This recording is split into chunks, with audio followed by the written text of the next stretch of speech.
greatest source of inefficiency for most organizations lies in working relationships, conflict, mistrust, misunderstanding.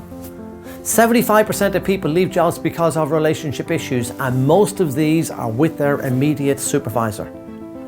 A typical manager will spend up to 25 to 30% of his or her day to unnecessary conflict.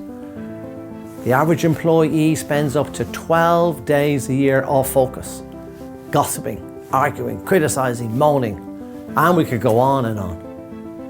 In an organization of 100 people, the financial cost of tolerating this inefficiency will be in the region of £275,000.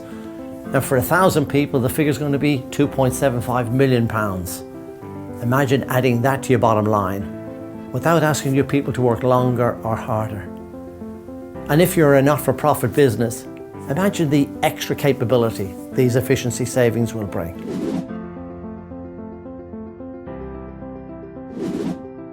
Ever turn your computer on and find that it's slow to open, works intermittently, and then it locks on you? What does that do to your productivity?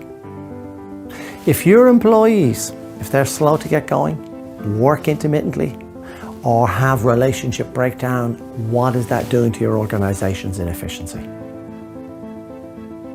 The cost of having disengaged staff is huge. Let's imagine that you have over here your unhappy, disengaged, unproductive staff. And on this side, you got your happy, engaged, productive staff. What an even better place to work allows you to do is to work out where on this continuum your people are.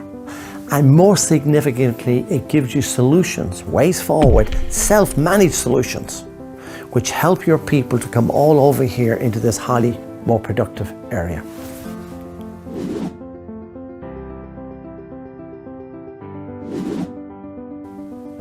An even better place to work is not based on any academic model or theory, but is focused on the fundamental needs of organizations. We started by simply asking managers, what do you need? And what we found was that they were looking for a people equivalent of an antivirus. Something that runs in the background, is always active, detects and deals with problems, offers protection, and allows the business to continue uninterrupted. So we set about achieving this by equipping people with the skills to take ownership of their issues and manage them at a local level, so they don't need to escalate matters by running to HR. We wanted people asking, what am I going to do? Not what is management going to do for me? So we sought to create something that was systemized, something that would become part of the DNA of the organization, something that will be driven by individuals, not HR or management, something that did not eat into time or distract from the day job, something that could be measured and invariably makes a difference to the organization's bottom line. And so we developed an even better place to work. Not over a weekend, but over a 20-year period, trialing, modifying it until it met all of these criteria.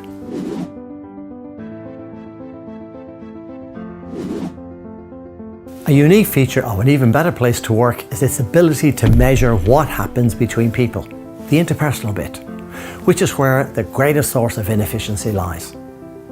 The system measures relationships across 7 key areas, which were suggested to us by senior managers in organizations. Do your people feel valued? All the research will tell us that valued people are productive people. High self-esteem is the fuel that will drive performance. Are you people open with each other, discussing the undiscussable, dealing with those issues that can get in the way of collaborative working relationships? Do they engage in feedback? We all know how important feedback is to high levels of performance. And of course, all of these are interrelated. People who feel valued are more likely to be open. People who are valued and open are more likely to engage in feedback, which of course leads to more motivated people, impacting on the bottom line and greater levels of productivity. Managing their differences so the differences do not get in the way. People taking ownership, How often do I come that in organizations? How do I engage my staff? How do I get them taking ownership for their issues? And minimal dysfunctional conflict. So organizations are not losing time to unnecessary conflict, argument, and misunderstanding. Now these indicators, they're monitored and progress tracked regularly. In the same way as you go to your doctor, not to be told that you're unwell, but how to get better.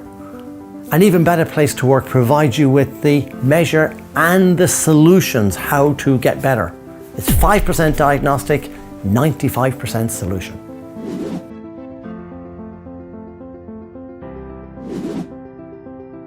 You are likely to see people with good feelings or bad feelings. Good feelings, they tell us needs are being met. Bad feelings tell us needs are not being met.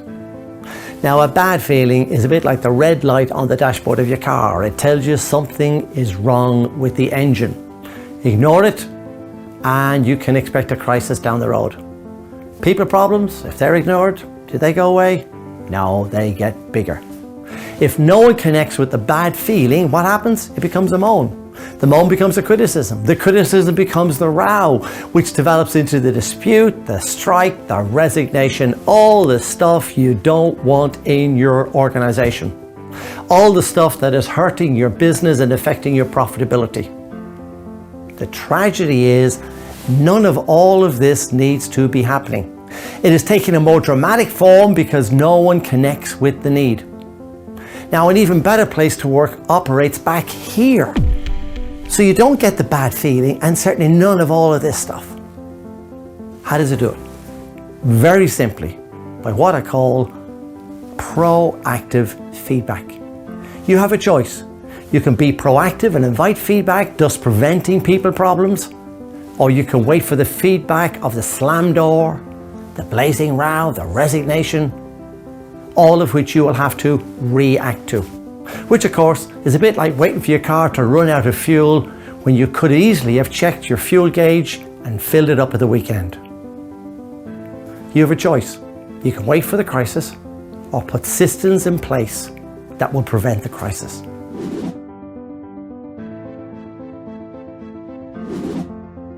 We are still talking about the same people problems we had 30 years ago. Whatever we've been doing, it just hasn't worked. There is a need for a new approach. One that is transformational, not informational. One that transforms rather than informs. To solve people problems, many organizations go down the training route. Now, those of us involved in training know the transfer of knowledge to behavior is minimal. It's a bit like an open fire. Most of the heat goes up the chimney, very little into the room. If I want to go to London, I don't need to know the theory of the internal combustion engine. I need a car, because I can drive a car without knowing the theory of the internal combustion engine. We may not need to know Maslow's theory of needs, but we do need to understand each other's needs and be able to explore ways our needs can be met as fully as possible. An Even Better Place to Work, it's the car. You can rent it. It will take you wherever you want to go, and when you arrive, just hand the keys back. Better Place to Work is the how-to, not the theory. It gives you the tools to lead, not the theory of leadership. It doesn't just talk about openness, trust, collaboration, but it creates those realities.